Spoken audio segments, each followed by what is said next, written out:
ਜਗਦੀਸ਼ ਹਾਂ ਮਾੜਾ ਜਿਹਾ ਪਿੱਛੋਂ ਸਾਰੇ ਦੀ ਫੋਟੋ ਵੀ ਆਵੇ, ਨਹੀਂ ਕੀ ਫਾਇਦਾ ਫਿਰ ਸਾਨੂੰ ਧੁੱਪੇ ਖੜਾਉਣ ਦਾ। ਨਹੀਂ ਸਰ ਆ ਜਾਓ। ਕਰੀਏ ਜੀ ਅਮਨ ਸਾਹਿਬ, ਪਹਿਲਾਂ ਤਾਂ ਅੱਜ ਦੀ ਮੀਟਿੰਗ ਦੀ ਦੱਸ ਦਿਓ ਵੀ ਕੀ 2024 ਨੂੰ ਲੈ ਕੇ ਤਿਆਰੀ। ਦੇਖੋ ਜੀ, ਅੱਜ ਦੀ ਜਿਹੜੀ ਮੀਟਿੰਗ ਹੋਈ ਹੈ, ਮਹੀਨਾਵਾਰ ਜ਼ਿਲ੍ਹਾ ਪ੍ਰਧਾਨ ਅਸੀਂ ਅੱਜ ਇਕੱਠੇ ਹੋਏ ਹਾਂ ਔਰ ਇਹਦੇ ਵਿੱਚ ਲੋਕ ਸਭਾ ਵਾਈਜ਼ ਅਸੀਂ ਕਿਸ ਪ੍ਰਕਾਰ ਆਉਣ ਵਾਲੇ ਸਮੇਂ 'ਚ ਅਸੀਂ 2024 ਨੂੰ ਲੈ ਕੇ ਜਿਹੜੀਆਂ ਚੋਣਾਂ ਹੈ, ਕਿੱਦਾਂ ਦੀ ਰਣਨੀਤੀ ਹੋਣੀ ਚਾਹੀਦੀ ਹੈ, ਕਿੱਦਾਂ ਦੇ ਕੁਝ ਪ੍ਰੋਗਰਾਮ ਡਿਜ਼ਾਈਨ ਕੀਤੇ ਹੈ, ਕਿਸ ਤਰ੍ਹਾਂ ਦੇ ਪ੍ਰੋਗਰਾਮ ਹੋਣੇ ਚਾਹੀਦੇ ਹੈ ਔਰ ਕਿਵੇਂ ਕਿਵੇਂ ਉਹ ਹੋਣਗੇ ਔਰ ਕਿਵੇਂ ਉਹਨਾਂ ਦਾ ਸੀਕੁਐਂਸ ਰਹੇਗਾ, ਉਹ ਸਾਰੀ ਅੱਜ ਚਰਚਾ ਹੋਈ ਹੈ।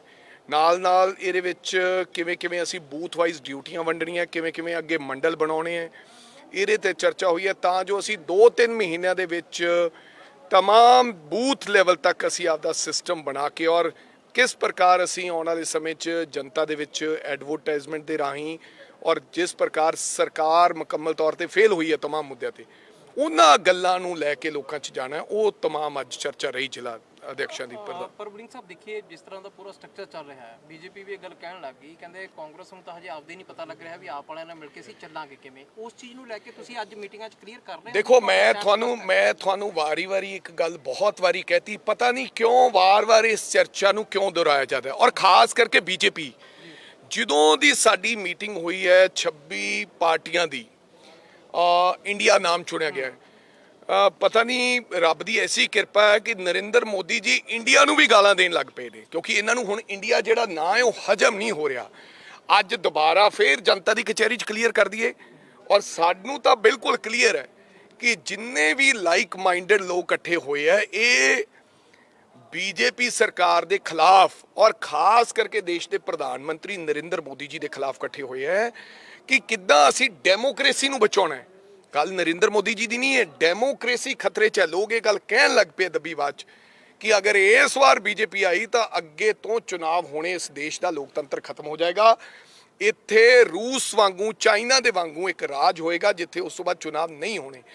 सो वो सारे दल इकट्ठे हुए है। हालांकि असी प्रदेशों, चाहे वो केरला है, चाहे वो बंगाल है, चाहे वो पंजाब च है, असी वख-वख लड़दे, साडे मुद्दे वख-वख है, साड़ियाँ मंगा वख-वख है और असी सीधी लड़ाई है। अज मेन ओपोजिशन पार्टी बीजेपी का कोले एक विधायक है, वो भी घरे रुस्से बैठे ने, अश्वनी जी, वो बीजेपी दे नाल, क्योंकि अज का जिहड़ा प्रधान साहब आए ने आदरणीय जाखड़ साहब, वो कांग्रेस चों गए ने।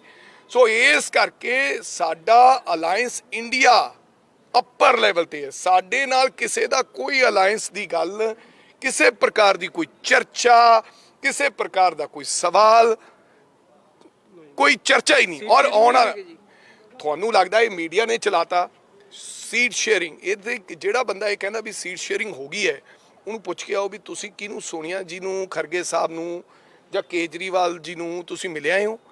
किसी प्रकार की किसी पार्टी की सीट शेयरिंग की गल नहीं हुई। और मैं 100% श्योर है कि असी पंजाब दे विच, नॉट ओनली पंजाब, कई राज्यों के विच ਉਹ ਜਿਹੜੀਆਂ ਪਾਰਟੀ ਲਾਈਕ ਮਾਈਂਡਡ ਉੱਥੇ ਇਕੱਠੀਆਂ ਹੋਈਆਂ ਸੀ, ਲੇਕਿਨ ਉਹ ਅੱਡ-ਅੱਡ ਆਪਦੇ ਮੁੱਦਿਆਂ ਤੇ ਅੱਡ-ਅੱਡ ਥਾਵਾਂ ਤੇ ਚੁਣਾਵ ਲੜਨਗੀਆਂ।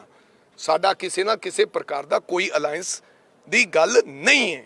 ਇਹ ਵਾਰ-ਵਾਰ ਚਰਚਾ, ਔਰ ਮੇਰੀ ਬੇਨਤੀ ਹੈ ਬੀਜੇਪੀ ਵਾਲੇ ਆਪਦੀ ਗੱਲ ਕਰਨ, ਕਿਉਂਕਿ ਚਰਚਾ ਇਹ ਹੈ ਕਿ ਸਾਰੀ ਬੀਜੇਪੀ ਜਿਹੜੀ ਪੁਰਾਣੀ ਕਾਂਗਰਸ ਸੀ, ਜਿਨ੍ਹਾਂ ਨੂੰ ਅਸੀਂ ਜਿਹੜੇ ਵਿਚਾਰਿਆਂ ਨੂੰ ਇਗਨੋਰ ਹੋ ਗਏ, ਜਿਨ੍ਹਾਂ ਨੂੰ ਲਾਤਾ ਦਿੱਤਾ ਗਿਆ ਸੀ, ਉਹ ਉਧਰ ਚਲੇ ਗਏ। ਅੱਜ बीजेपी वाले महसूस कर रहे हैं कि गवर्नर ਨੂੰ ਕਿਤੇ ਜਾਂਦੇ ਹੈ ਜਾਂ ਹੜ੍ਹ ਪੀੜਤਾਂ ਕੋਲੇ ਜਾਂਦੇ ਹੈ ਪ੍ਰਧਾਨ, ਤਾਂ ਸਾਰੀ ਕਾਂਗਰਸ ਹੀ ਪੁਰਾਣੀ ਨਜ਼ਰ ਆਉਂਦੀ ਹੈ। ਅੱਜ ਜਿਹੜਾ बीजेपी ਦਾ ਜਿਹੜਾ ਅਸਲੀ ਕੇਡਰ ਸੀ, ਜਿਨ੍ਹਾਂ ਨੇ ਇੱਕ ਬੰਦੇ ਤੋਂ ਦੂਜਾ ਬੰਦਾ ਜੋੜਿਆ ਸੀ, ਉਹ ਸਾਰੇ ਨਿਰਾਸ਼ ਬੈਠੇ ਹੈ।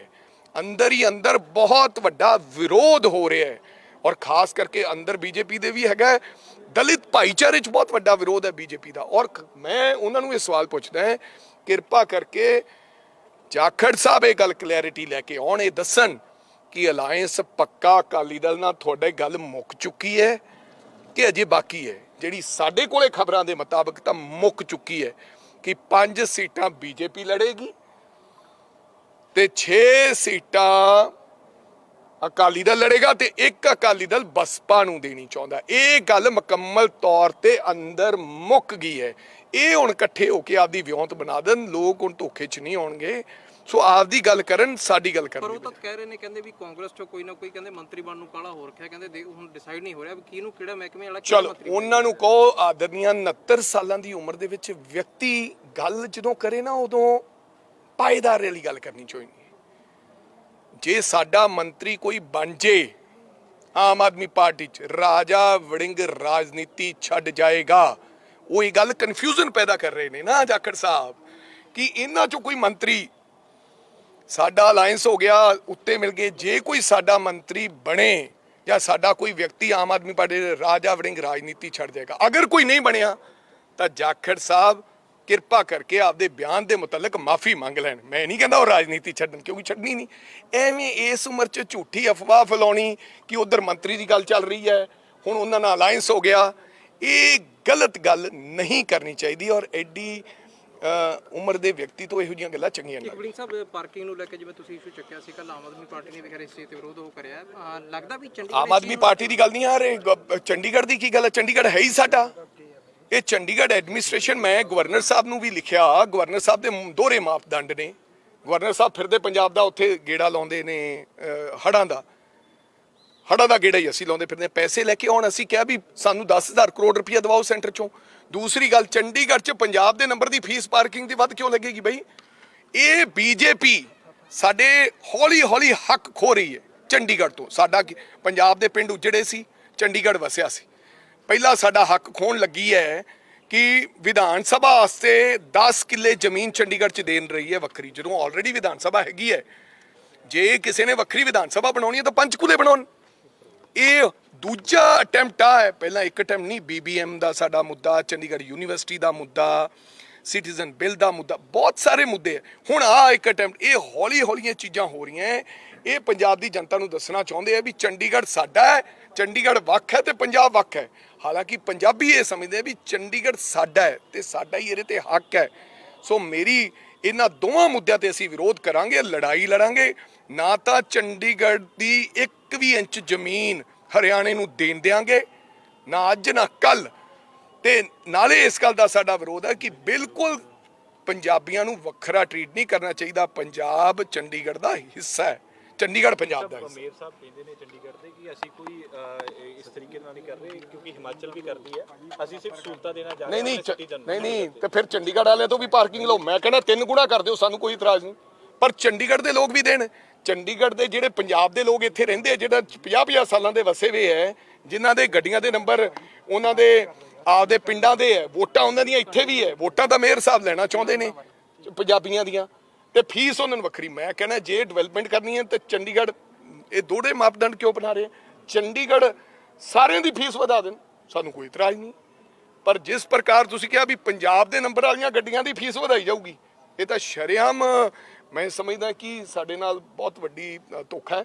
ਸਭ ਕਿਵੇਂ ਵੇਖ ਰਹੇ ਹੋ ਕਿ ਇੱਕ ਤਰਫ ਐਨਡੀਏ, ਇੱਕ ਤਰਫ ਇੰਡੀਆ, ਦੂਸਰੀ ਜਗ੍ਹਾ ਤੇ ਜੋ ਕੁਝ ਹੋ ਰਿਹਾ ਹਰਿਆਣਾ ਦੇ ਵਿੱਚ, ਕੱਲ ਨੂਹ ਦੇ ਵਿੱਚ ਹੋਇਆ, ਬਗਮਾ ਯਾਤਰਾ ਹੋ ਰਹੀ ਸੀ, ਉੱਥੇ ਅਟੈਕ ਹੋਇਆ, ਉਸ ਤੋਂ ਬਾਅਦ ਮਨੀਪੁਰ ਦੀ ਘਟਨਾ ਹੋਈ। ਇਹੋ ਜਿਹੀਆਂ ਘਟਨਾਵਾਂ ਤਾਂ ਹੋਰ ਜਿਵੇਂ ਜਿਵੇਂ ਇਲੈਕਸ਼ਨ ਨੇੜੇ ਆਊਗਾ ਤਾਂ ਕਰਨਗੇ। ਪਹਿਲਾਂ ਤੋਂ ਇਹ ਤਾਂ ਪ੍ਰੈਡਿਕਸ਼ਨ ਹੈਗੀ ਹੈ ਕਿ ਦੇਸ਼ ਨੂੰ ਲੜਾਉਣ ਦੀ ਗੱਲ ਕਰਨਗੇ, ਦੇਸ਼ ਨੂੰ ਭੜਕਾਉਣ ਦੀ ਗੱਲ ਕਰਨਗੇ। ਔਰ ਅਸੀਂ ਇਹ ਕਹਿੰਦੇ ਹਾਂ ਕਿ ਕੋਈ ਵੀ ਦੋਸ਼ੀ ਹੈ, ਚਾਹੇ ਉਹ ਹਿੰਦੂ ਹੈ, ਚਾਹੇ ਉਹ ਸਿੱਖ ਹੈ, ਚਾਹੇ ਉਹ ਮੁਸਲਮਾਨ ਹੈ, ਚਾਹੇ, ਕਿਉਂਕਿ ਜਿਹੜਾ ਦੋਸ਼ੀ ਹੈ ਉਹਦੀ ਕੋਈ ਜਾਤ ਤੇ ਧਰਮ ਨਹੀਂ ਹੈ, ਉਹਨੂੰ ਬਖਸ਼ਿਆ ਨਹੀਂ ਜਾਣਾ ਚਾਹੀਦਾ ਕਿਸੇ ਵੀ ਪ੍ਰਕਾਰ ਦਾ, ਚਾਹੇ ਉਹ ਮਣੀਪੁਰ ਦੇ ਦੋਸ਼ੀ ਹੈ ਤੇ ਚਾਹੇ ਉਹ ਇੱਥੋਂ ਦੇ ਦੋਸ਼ੀ ਹੈ।